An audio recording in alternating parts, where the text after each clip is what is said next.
আমার এলাকার মা বোনেরা দিলের কান দিয়ে কথাগুলি শোনো। তোমাদের মতো একজন মহিলা ছিলেন রাবেয়া বসরি। তোমাদের মতো একজন মহিলা আল্লাহর কত বড় প্রেমিক, আল্লাহর কত বড় আশিক ছিলেন। মরণের পর যখন তারে কবরে রাখা হয়, এই রাত্রে স্বপ্নে দেখেন 40 জন আল্লাহওয়ালা মানুষ স্বপ্নে রাবেয়া বসরিকে দেখছেন। রাবেয়া, কবরে তোমার সাথে কেমন আচরণ করা হলো, কেমন আচরণ করা হলো? তখন রাবেয়া বসরি বলে, মুনকার নাকির আসছে আমাকে প্রশ্ন করার জন্য। 3টা প্রশ্ন। মার রাব্বুকা ওয়া মা দীনুকা ওয়া মান হাদার রাজুল আল্লাযী বুইসা ফীকুম ইউকালু লাহু মুহাম্মদ। কে তোমার আল্লাহ? ধর্ম তোমার কি? ইনি কে যাকে মানুষ মুহাম্মাদুর রাসূলুল্লাহ কইয়া ডাকতো? ইনি কে চিনোনি? নবীকে দেখায় কবরে দেখানো হবে, প্রশ্ন করা হবে। এই 3টা প্রশ্নের জন্য যখন মুনকার নাকির কবরে ঢুকলেন, আমাকে প্রশ্ন করলেন, মার রাব্বুকা, রব তোমার কে?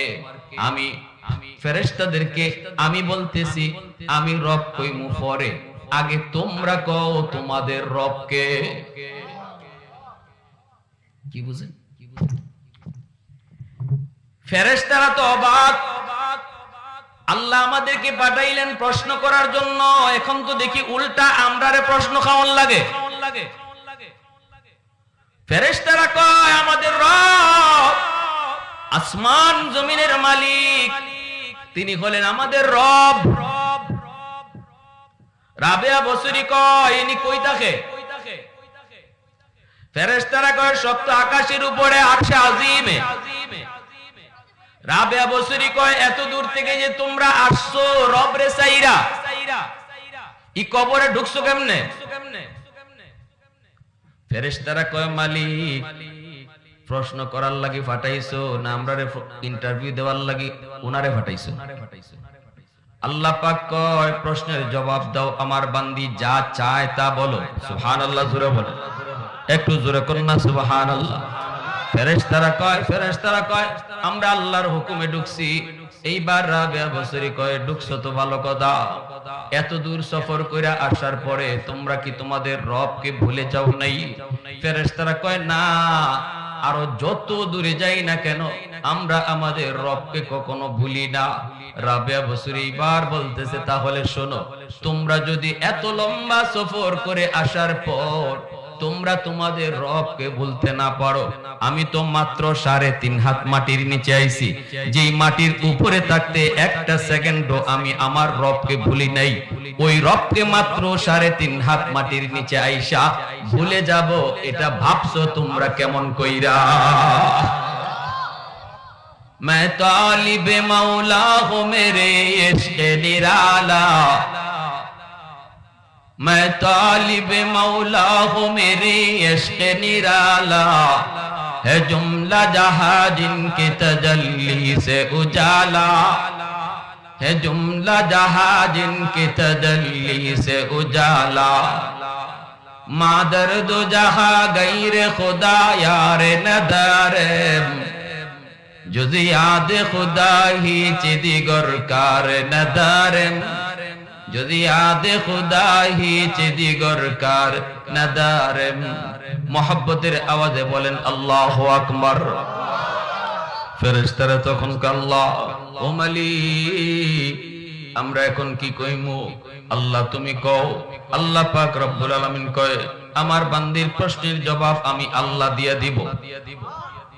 এজন্যই তো মুসা নবী কয় আল্লাহ এই জমিনের ভিতরে সবচেয়ে বড় নাফরমান কে একটু দেখাইবানি। আল্লাহ কয় 3 রাস্তার মুখে যায় দাঁড়াও, দেখবা ওই দিক থেকে একটা মানুষ আসতেছে, এই হলো এই জমিনের সবচেয়ে বড় নাফরমান, এর চেয়ে বড় গুনাহগার জমিনে আর কেউ নাই। মুসা নবী গেলেন 3 রাস্তার মোড়ে যায় দাঁড়াইলেন, লোকটারে তিনি দেখলেন, চেহারাটা চিনলেন, কথা বললেন না, কিছু জিগাইলেন না, চলে আসলেন।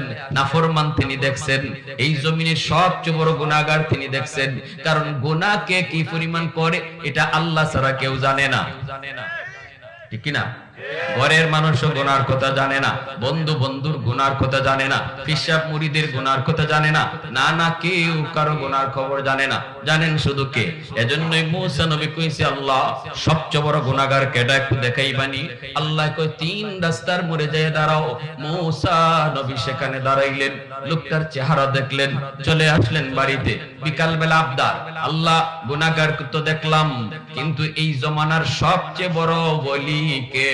এই জমানার সবচেয়ে বড় প্রিয় তোমার বান্দাকে, তারে একটু দেখাইবানি। গুনাহগার তো দেখছি, এখন প্রিয় বান্দা দেখবো। আল্লাহ কয় সকালে যেখানে দাঁড়াইছো ওখানেই যায় আবার দাঁড়াও, দেখবা ওই দিক থেকে একটা মানুষ আসতেছে। এই মানুষটাই হলো এই জমানার সবচেয়ে বড় ওলি। বিকাল বেলা মুসা নবী আবার গেলেন ওই জায়গায়, অপেক্ষা করেন কাকে দেখবেন? কই আল্লাহর সবচেয়ে পিয়ারা বান্দাকে, তারে তিনি দেখবেন।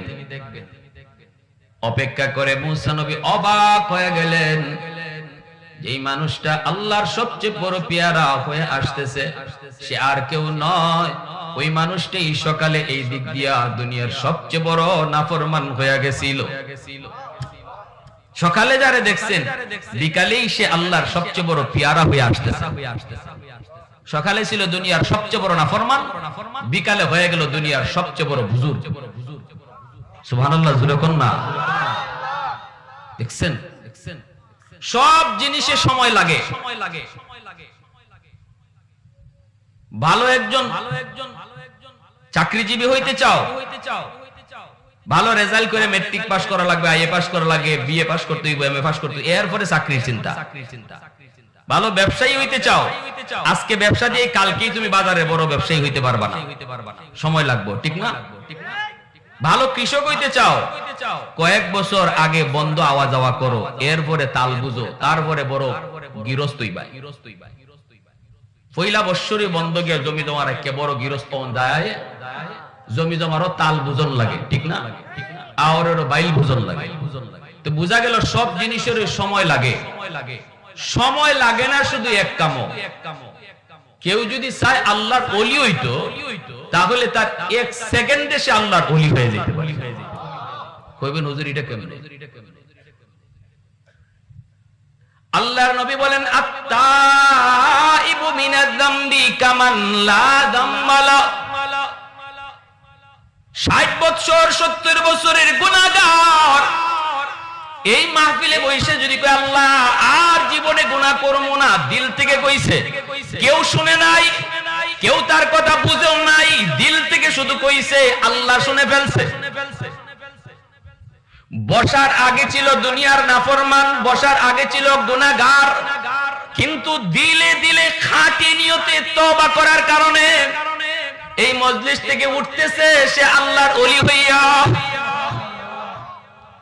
এই মজলিস থেকে সে উঠতেছে আল্লাহর পেয়ারা হইয়া। এজন্য খাঁটি দিলে তওবাকারী যদি তওবা করার পর আর কোনো গুনাহ না করে, তওবা করার পর যদি মারা যায়, তাহলে পিছনের জীবনে যত গুনাহ করুক না কেন, কোন গুনাহর কারণে তারে জাহান্নামে শাস্তি দেওয়া হবে না, তওবার খাতিরে আল্লাহ তারে জান্নাত দিয়ে দিবে। এমন কি শুধু তাই নয়, আল্লাহর নবী বলেন তার গুনাহগুলিকে আল্লাহ নেকি দ্বারা বদলায় দিবে। ইল্লা মান তাবা ওয়া আমানা ওয়া আমিলা আমালান সালিহা ফাউলাইকা ইউবাদদিলুল্লাহু সাইয়্যাতিহিম হাসানাত ওয়া কানাল্লাহু গফুরার রহিমা। আল্লাহ বলে আমার তওবাকারী যখন তওবা করে আমার কাছে গুনাহ মাফ চায়, তখন তার পিছনের যত গুনাহ ছিল সবগুলি গুনাহকে আমি নেকি দিয়া বদলায়া দেই। গুনাহ তখন নেকি হয়ে যায়। গুনাহ তখন কি হয়ে যায়? জোরে বলেন। গুনাহ তখন নেকি হয়ে যায়, নেকি। এজন্য মুসা নবীকে আল্লাহ বুঝি নাই, তোমার কুদরত বুঝি নাই। সকালবেলা সে ছিল দুনিয়ার সবচেয়ে বড় নাফরমান, এখন তুমি কইতেছো সে দুনিয়ার সবচেয়ে বড় হুজুর। আল্লাহ কেমনে কি হলো কিছুই তো বুঝলাম না। এত অল্প সময়ের ভিতরে সে জিরো থেকে হিরো হইল কি কইরা? আল্লাহ পাক কই মুসা গেছে সে জঙ্গলে তওবার নিয়তে, কুলের মধ্যে একটা ছোট্ট বাচ্চা দেখছনি বলে হ জঙ্গলের মধ্যে যাইয়া বাচ্চাটারে নিয়ে আমি আল্লাহর কাছে কান্না শুরু করছে বাচ্চাটারে কইতেছে আব্বা আমি আল্লাহর সবচেয়ে বড় নাফরমান আল্লাহ আমার হাতটা পছন্দ করবে কিনা জানি না রে বাজান এই হাতটা আমার নাপাক জবানটা আমার নাপাক বডিটা আমার নাপাক আমি নাপাক হাত দিয়া আল্লাহর কাছে তওবা করব নির্জন জঙ্গলে কানবো আর তুমি আব্বার পক্ষ হইয়া আমিন কইবা অবুজ ছোট্ট শিশুটার কোনো গুনাহ নাই নিষ্পাপ অবুজ বাচ্চাটা নিষ্পাপ বাবা বাচ্চা সহনি আল্লাহর কাছে হাজিরা দিছে এখনো আমরা সৌদি আরবে গেলে পরে হজের মৌসুমে দেখি সৌদির মানুষগুলা এখনো তারা আল্লাহর ঘর বাইতুল্লাহ দইরা যখন তওবা করে সাথে তার ছোট্ট বাচ্চাটা কোলে থাকে নিজেও হাত লাগায় বাচ্চাটারও হাত লাগায় মায় মাপ চাইতেছে বাবায় মাপ চাইতেছে বাচ্চাটা হাত ধইরা কয় আল্লাহ আমার আব্বারে মাফ কইরা দাও বাচ্চাটা হাত লাগায় আল্লাহ আমার আম্মারে তুমি মাফ করে দাও আমার আম্মারে তুমি মাফ করে দাও আমার হাতটা না পাক হতে পারে কিন্তু অবুজ নিষ্পাপ বাচ্চাটার হাতটা তো পাক না পাক নয় ওই বাচ্চাটার সুপারিশে আল্লাহ পাক বলে আমি তার আব্বারে জিরো থেকে হিরো বানায়া জগতের সবচেয়ে বড় নাফরমান থেকে আমি আল্লাহ তারে জগতের সবচেয়ে বড় ওলি বানায় দিছি वहदत की हिफाजत नहीं बेकुव्वत बाजू वहदत की हिफाजत नहीं बेकुव्वत बाजू आती नहीं कुछ काम हक़ खुदा दाद आती नहीं कुछ काम हक़ खुदा दाद ऐ मर्द खुदा तुझको कुव्वत नहीं हासिल जा बैठ किसी गार में अल्लाह को कर याद जा बैठ किसी गार में अल्लाह को कर याद একটু আওয়াজ দিয়ে কোন আল্লাহু আকবার মহব্বতের আওয়াজে আল্লাহু আকবার এত মানুষের আওয়াজ আল্লাহর একটু শোনাও না জোরে ডাক দিয়ে আল্লাহু আকবার এজন্য বলতেছিলাম একটু শুনেন আল্লাহ পাক রব্বুল আলামিনের ওলি হওয়ার জন্য না না লম্বা টাইম লাগবে না আল্লাহর ওলি হওয়ার জন্য ইমাম সাহেবের হাতে গিয়েও তওবা করা লাগবে না আল্লাহর ওলি হওয়ার জন্য চেয়ারম্যানের কাছে গিয়েও নিজের গুনার কথা বলতে হবে না কারো কাছে যায় নিজের গুনার কথা বলতে হবে না এই জায়গায় বসে বসে যদি নীরবে নীরবে বলি আল্লাহ জীবনে যত নামাজ ছাড়ছি আর ছাড়বো না জীবনে যত মানুষের ক্ষতি করছি আর করবো না যেগুলা করছি এগুলা কালকেই ফিরাইয়া দিমু যার যত আনছি না জানাইয়া না বুঝাইয়া জুরে জব্বরে সবগুলা কালকেই ফিরাইয়া দিমু এই কথাটা এই জায়গায় বসে বসে তুমি বলবা কেউ শুনবে না শুনবেন কে আর একটু জোরে বলেন কে আল্লাহ পাক কয় বান্দা তোমার এই কথার কারণে আমি পিছনের গুনাহ সব maaf কইরা গুনাহগুলিকে আবার নেকি দিয়া বদলায়া দিব আলা ইন্না আউলিয়া আল্লাহ লা খাউফুন আলাইহিম ওয়ালা হুম ইয়াহজানুন আল্লাযীনা আমানু ওয়া কানু ইয়াত্তাকুন আল্লাহ পাক রব্বুল আলামিন কয় আমি আল্লাহ চাই সবাই তোমরা আমার কাছে আবার ওলি হয়ে ফিরে আসো আমার সব বান্দা যাদেরকে আমি এত আদর করে বানাইছি যাদেরকে আমি হাত দিয়া বানাইছি আমি আল্লাহ চাই না একজনও জাহান্নামের আগুনে জ্বলুক আমি আল্লাহ চাই সবাই আমার জান্নাতের মেহমান হোক আল্লাহ যারে হাত দিয়া বানায় তারে আল্লাহ আগুনে পুরাইতে ভাল লাগবে হ্যাঁ এজন্যই তো নূহ আলাইহিস সালাম যখন কইছিল আল্লাহ ও আল্লাহ এই হারামিরা আমারে মানে না আল্লাহ সব শেষ করে দাও সব শেষ করে আল্লাহ পাক রব্বুল আলামিন কয় নূহ এটা কি তোমার ওই দোয়া বলে কোন দোয়া যেই দোয়া আমি আল্লাহ কবুল করার গ্যারান্টি দিছি এটা কি সেই দোয়া নূহ নবী কয় ওটি সেই দোয়া আল্লাহ পাক কয় তাহলে গ্রান্টেড তবে এর আগে আমি আল্লাহ বলি মাটি দিয়া কিছু পাতিল বানাও নূহ নবী মাটি দিয়া কিছু পাতিল বানাইছে আল্লাহ কয় তোমার যদ্দুর মনের শখ আছে শখ মিটায় তুমি পাতিলগুলি বানাও যত তোমার মায়া কইরা বানাইতে পারো বানাও। নূহ নবী এক একটা এক এক ডিজাইনে বানাইছে, যেভাবে চিন্তা আইছে এভাবে মাটির পাতিলগুলা বানাইছে। বানানোর পর আল্লাহ পাক কয় এবার হাতের মধ্যে একটা লাঠি লও। নূহ নবী লাঠি লইছে, আল্লাহ কয় এক মুহূর্তের ভিতরে সবগুলা পাতিল শেষ করে ফেলাও, বেরিয়া। নূহ নবী কয় আল্লাহ এত সময় নিয়ে আদর করে বানাইলাম, তুমি নিজে কইছো বানাইতাম মনের মাধুরী দিয়ে বানাইছি, এখন এক সেকেন্ডে সব ভেঙে দিতাম। আল্লাহ কয় কেন মায়া লাগে? বলে হয়তো মায়া লাগে। আল্লাহ পাক কইরে নূহ পাতিলগুলি বানাইছো, হাত দিতে পারো নাই, পাও দিতে পারো নাই, চোখ দিতে পারো নাই, নড়াচড়াও করে না। কিন্তু যেই মানুষগুলাকে আমি আল্লাহ হাত দিলাম, পা দিলাম, চোখ দিলাম, জবান দিলাম, যেই মানুষগুলিকে আমি আল্লাহ নড়াচড়া করার ক্ষমতা দিলাম, এত মায়া করে যারে আমার হাত দিয়া বানাইলাম, ওই মানুষগুলিকে আমি আল্লাহ ধ্বংস করে দেই। কেমনে এটা মুহূর্তের ভিতরে কেমনে এটা সম্ভব হয়? আমি আল্লাহর কি মায়া লাগে না? তুমি যে কইছো সব শেষ করে দিতাম, দিমু, কারণ এটা তোমার সাথে আমি আল্লাহর ওয়াদা। সব নবীদের সাথে আমার একটা ওয়াদা, লিকুল্লি নাবিয়্যাতুন দাওয়াতুন মুস্তাজাবাতুন ফাতাআজ্জালা নাবিয়্যুন ফাতাআজ্জালা কুল্লু নাবিয়্যিন দাওয়াতাহু ওয়া ইন্নী ইখতাবাতু দাওয়াতি শাফাআতান লিউম্মতি আও কামা ক্বালা আন-নাবিয়্যু আলাইহিস সালাম। আমার আপনার নবী বলেন সব নবীরে আল্লাহ একটা কইরা দোয়া কবুলের গ্যারান্টি দিয়েছে, যে একটা দোয়া আমি কবুল করমই করব। তোমরা যখন এই দোয়াটার কথা বলবা এটা যেটাই হোক এটাই করব।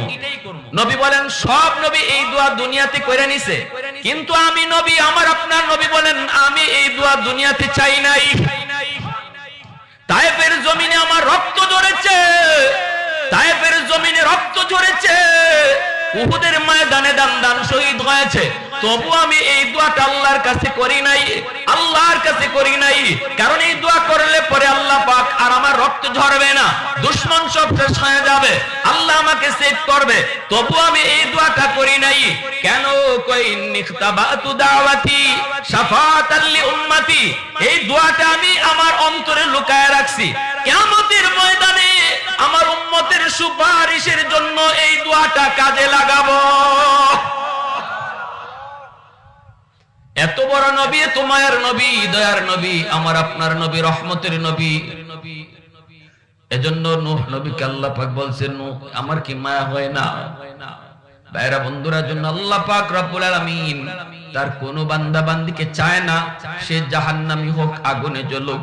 কারণ আল্লাহ এই আমারে আপনারে বানাইতে তার নিজের হাত দিয়া বড় আদর করে আল্লাহ যারে বানায়, আল্লাহ চায় না সে আগুনে পড়ুক। এজন্য আল্লাহ পাক সুযোগ দিয়া রাখছে, বান্দা গুনাহ হয়ে গেছে, গুনার উপরে আর তুই মজবুত থাকবি না, গুনাহ হয়ে গেছে আবার এই গুনাহটা করবি না। আমি আল্লাহর কাছে ক আল্লাহ ভুল হয়ে গেছে মাফ করে দাও, আমি গ্যারান্টি দিলাম আমি আল্লাহ মাফ কইরা তোর এই গুনাহটার নেকি দিয়া বদলায় দিব। কত সুন্দর অপশন আল্লাহ রাখছে। আলা ইন্না আউলিয়া আল্লাহ লা খাউফুন আলাইহিম ওয়ালা হুম ইয়াহজানুন আল্লাযীনা আমানু ওয়া কানু ইয়াত্তাকুন। আল্লাহ পাক কয় ওলি কেমনে হন লাগে জানোনি? দুই কামের দ্বারা ওলি হওয়া যায়। এক কাম হলো ঈমান, যেটা আমারে আপনারে আল্লাহ পাক দিয়া দিছে। দুই নম্বর কাম হলো তাকওয়া, আল্লাহর ভয় অন্তরে রাখা।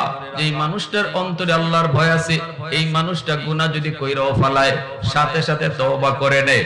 শয়তানের দুকায় পড়ে যদি গুনাহ হয়েও যায়, সাথে সাথে আল্লাহর ভয় যার অন্তরে আছে সে গুনাহ করার পর তওবা করতে দেরি করে না, তওবা মুহূর্তের ভিতরে করে ফেলে। আল্লাহ তুমি আমারে maaf করো, আল্লাহ আমি এই গুনাহ করব না, এই কথাটা তুমি অন্তর থেকে কও, অন্তর থেকে কও। এরপরে শয়তানে যদি আবার তোমারে এই গুনাহটা করায়, তবুও কিন্তু আগের তওবা নষ্ট হবে না। কারণ আগে তওবা করার সময় তুমি দিল পরিষ্কার করে তওবা করছো, কিন্তু শয়তানের দুকায় পড়ে তুমি টিকতে পারো নাই, আবারও শয়তান তোমারে এই গুনাহটা করায় দিছে। এখন আবারও তওবা করো, আবারও খাঁটি দিলে তওবা করো, আল্লাহ আর করব না, আর করব না, আর করব না। তখন আল্লাহ আবারও গুনাহ maaf করে দিব। আল্লাহ এই কথা কইতো না আগে না তুই তওবা করে কইসলি করবে না, এখন কোন করলি, এই কথা আল্লাহ বলবে না। আল্লাহ বলবে বান্দা যখন করছিলে তখন তো তোর না করার ইচ্ছাই ছিল, এই করার ইচ্ছা তার অন্তরে ছিল না, দিল পরিষ্কার করে তুই তওবা করছিলি, শয়তানে তোরে আবার ফালাইয়া দিছে, নে এখন তওবা কর, এখনো তোরে মাফ করে দিমু। এজন্যই আল্লাহ পাক এর একটা নাম হলো তাওয়াব। তাওয়াব শব্দের অর্থই হলো যিনি বারবার তওবা কবুল করে। বারবার। মা যেমন দেখবেন সন্তান যখন ছোট বাচ্চা যখন পায়খানা করে, ছোট বাচ্চা তখন মা ভালো করে জানে যে ইতে ওই শেষ না, সারা দিনে এই বাচ্চা আরো পায়খানা করবে, ঠিক না? তাই বলে কি কোন মা এমন আছে যে কয় যে দূর দিনে যখন আরো 10 বার করবো তুই একবারই পরিষ্কার করবো, করতে থাকো। এইটা কি কোনো মা করে? মা যখন পরিষ্কার করে তখন ভালো করে জানে, পরিষ্কার করে তখনও বুঝে যে একটু পরে আরেকবার করবো, তারপরও কেন করে? পরিষ্কার করে দেয়, করলে আরেকবার পরিষ্কার করবো, করলে আরেকবার ধুইমু। আল্লাহ পাক বলে বান্দা মার অন্তরে যদি তার সন্তানের প্রতি এতটুকু মায়া থাকে, আমার অন্তরে তোমার প্রতি দরদ এর চেয়ে 1000 গুণ বেশি, 1000 গুণ বেশি। এজন্য তোমার দ্বারা যতবার নাপাকি লাগবো ততবারই খালি তওবা করবা, আমার কাছে খালি কইবা আল্লাহ ভুল তো করে লিছি, আল্লাহকে সাথে সাথে পরিষ্কার করে দেন। এরপরে আরেকবার তুমি করবা, আল্লাহ বলে আমি জানি তুমি আরেকবার এটা করবা, এরপর ওই সময়ও তুমি আমার কাছে খাঁটি দিলে করবা। তওবা করার সময় খাঁটি দিলে করতে হবে। তওবা করার সময় যদি আপনি নিয়ত করেন আচ্ছা আরেকবার সুযোগ পাইলে করে লিম, আল্লাহ তো তুমি মাফ করে দিলাম, জি না, ইজাত তওবা আল্লাহ মাফ করতে করবার সময় আল্লাহ আমি আর করমই না, আমি আর ধারে কাছেই যাইমু না, আর আমি কাউরে কষ্ট দিমু না, আল্লাহ আর কাউরে বকা দিমু না, আর বউটার গায়ে হাত তুলতাম না। এটা একবারে দিল থেকে কইতে হইব। এই কথা কওয়ার সময় যদি তখন মাফ চাইলাই দো, পরে আবার সন্ধ্যার সময় আবার লাঠি একটা লাগাইমু, তাইলে কিন্তু আল্লাহ মাফ করতে। করবার সময় কইতা যে আল্লাহ আর করতাম না, এরপরে যদি দেখা যায় আবার তেরা বেড়া চলে আর একটা দমক দিয়া লাও, তখনও কিন্তু আবার আল্লাহর কাছে মাফ চাইলে আল্লাহ মাফ করে দিলাইব। কারণ কেন? কারণ হইলো এইটাই, কারণ তওবা করার সময় তোমার দিলের মধ্যে কোনো 2 নম্বরই আসিল। অর্থাৎ তওবা করার সময় 2 নম্বরই মনের ভাব রাখা যাবে না, তাহলে আল্লাহ তওবা কবুল করে নিব। যতবারই তোমার গুনাহ হইব অতবারই আল্লাহ মাফ করে। কথাটা পরিষ্কার হইছে? বুঝছেন? মহিলাদের জন্য আল্লাহর ওলি হওয়া বড় সহজ, মা বোনদের জন্য আল্লাহর ওলি হওয়া সহজ। কারণ একজন পুরুষ আল্লাহরে খুশি করার জন্য অনেকগুলা কাম তার করতে হয়। নামাজ যেমন পড়তে হয়, সমাজ জীবনে চলতে গেলে সমাজের মানুষের সাথেও তার ব্যবহার ভালো করতে হয়, টাকা পয়সা কামাই করতে হয়, এখানেও তার হালাল হারাম বিবেচনা করে করতে হয়। টাকা পয়সা খরচ করার সময় একজন পুরুষ মানুষ কোন পথে টাকা খরচ করবে এটাও তার বিবেচনায় রাখতে হয়। টাকা কামাই করার সময় হালাল পথে কামাই করা লাগে, ব্যয় করার সময় হালাল পথে ব্যয় করতে হয়। কিন্তু একজন মহিলাকে আল্লাহ পাক কিয়ামতের ময়দানে কথা জিগাইতো না, কেমনে টাকা কামাইছো, কেমনে ব্যয় করছো, সমাজের মানুষের সাথে কেমনে চলছো, গেছনি তুমি জানা যায়, গেছনি তুমি ঈদের নামাজে। আল্লাহ কোন মহিলাকে এমন প্রশ্নগুলি করবে না, কিন্তু একজন পুরুষের অনেকগুলা প্রশ্নের জবাব দিয়ে আল্লাহর পেয়ারা হতে হয়। এজন্য একজন মহিলা অল্প কথায় অল্প আমলে আল্লাহর ওলি হয়ে যায়। মতো নামাজ ঠিক মতো পড়ে, রমজান মাসে রোজা ঠিক মতো রাখে, নিজের সতীত্বটা হেফাজত করে, পর্দার ভিতরে তাইকে চলে। আর যদি স্বামীরে মান্য চলে, স্বামীরে খুশি রেখে চলে, স্বামীর অবাধ্য না হয়, স্বামী যা পছন্দ করে না সেটা করে না, এইভাবে একজন মহিলা যদি নিজেকে সাজাই নিতে পারে, আর কোনো বাড়তি প্রশ্ন আল্লাহ তারে করবে না। ওই মহিলা ঘরে বসে নামাজ পড়ছে, মসজিদে গিয়া জুম্মার নামাজ পড়ছে, তার স্বামী ঘরে পড়ছে সে জোহরের নামাজ, আল্লাহ জুম্মার নামাজের সওয়াব মহিলার আমলে দান করে দেয়। জানাজার নামাজ পড়েছে পুরুষ, মহিলারা মায়ার নবীর কাছে প্রশ্ন করেছিল, নবী গো, পুরুষ মানুষ তো আমাদের চেয়ে সওয়াব বেশি কামানোর সুযোগ পায়, নবী কয় কেমনে? কই যে জুম্মার নামাজ পড়ে আমাদের জুম্মা নাই, পুরুষ মানুষ জানাজার নামাজ পড়ে আমরা জানাজায় যেতে পারি না, পুরুষ মানুষ জিহাদের ময়দানে যায় আমরা জিহাদের ময়দানেও যেতে পারি না।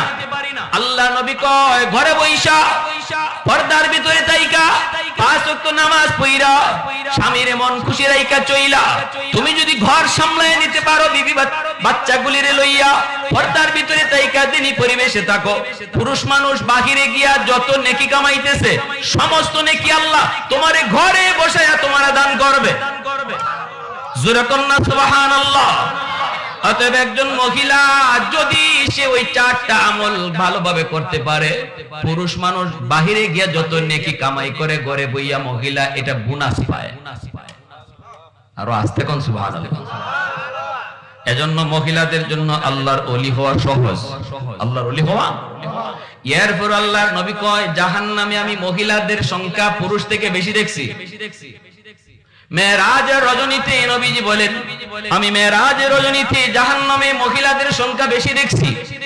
এজন্যই নবী দুনিয়ায় আসার পর বলে ইয়া মাশারান নিসা তাসাদদাকনা তাসাদদাকনা, ও মহিলারা শোনো, দুজকের আগুন আমি তোমাদেরকে বেশি দেখছি দুজকে। অতএব যদি আগুন থেকে বাঁচতে চাও, আমি নবী বলি আল্লাহর রাস্তায় বেশি বেশি দান করো। আল্লাহর রাস্তায় দান করলে আল্লাহ দুজক থেকে বাঁচায়, আগুন থেকে বাঁচায়। নবীজি এই ঘোষণা করার পর মদিনার সবগুলি মহিলা কানের দুল, গলার অলংকার, কানের দুল, নাকের দুল, স্বর্ণের সব জিনিস বেলালের কাছে আয়েশা জমা দিয়া দেয়। জোরে কন্যা সুবহানাল্লাহ, আর জোরে কন্যা সুবহানাল্লাহ। এজন্যই আল্লাহর নবী বলে আস-সাখী হাবিবুল্লাহ, যে আল্লাহর রাস্তায় দান করে, যে মসজিদে দান করে, যে মাদ্রাসায় দান করে, যে গরিব মানুষদেরকে দান করে, সেও দানের দ্বারা আল্লাহর ওলি হয়ে যায়। সুবহানাল্লাহ, জোরে কর, আর জোরে কর সুবহানাল্লাহ।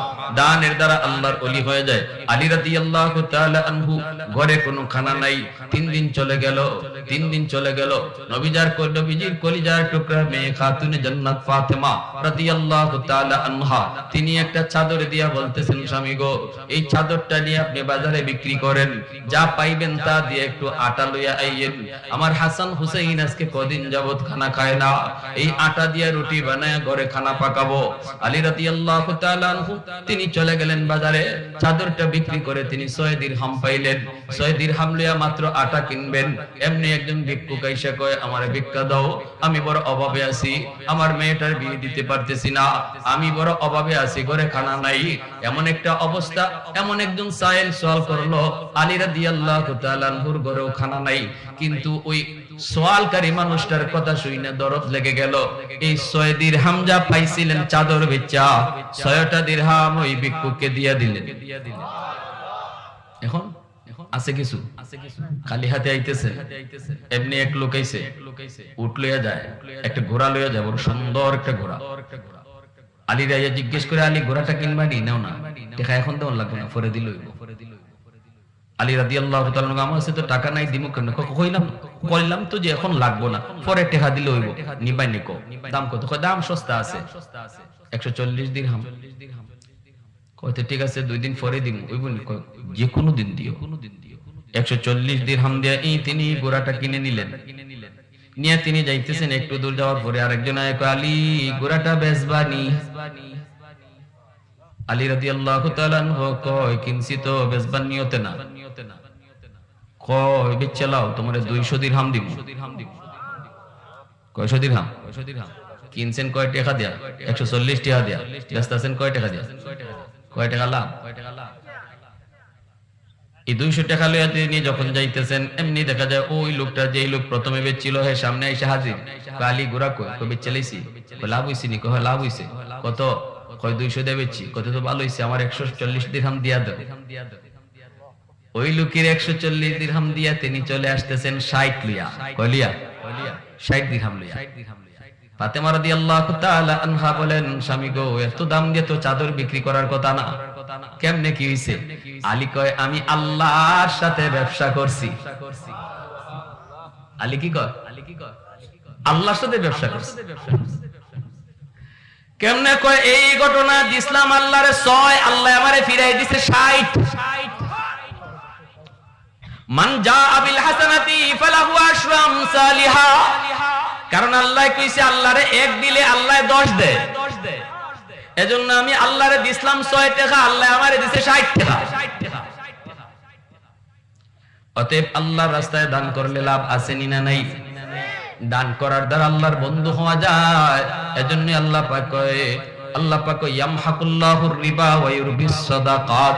আল্লাহ পাক কয় শুনো, দান করলে তুমি মনে করো সম্পদ কমে, মসজিদ মাদ্রাসা, গরিব মানুষ, অসহায় মানুষ, আল্লাহর রাস্তায় দান করলে তুমি মনে করো তোমার কমে গেছে, কিন্তু নবী আল্লাহ কয় আমি আল্লাহ বলতেছি তোমার বাড়তেছে। আমার আপনার বুঝটা সঠিক না, আল্লাহর কথা সঠিক? আওয়াজ আসতেছি, একদিন কম আপনারা, আমারটা সঠিক না আল্লাহরটা সঠিক? আমি আপনি দেখি দান করলে কমে আর আল্লাহ কয় বাড়ে, কোনটা সঠিক? কোনটা?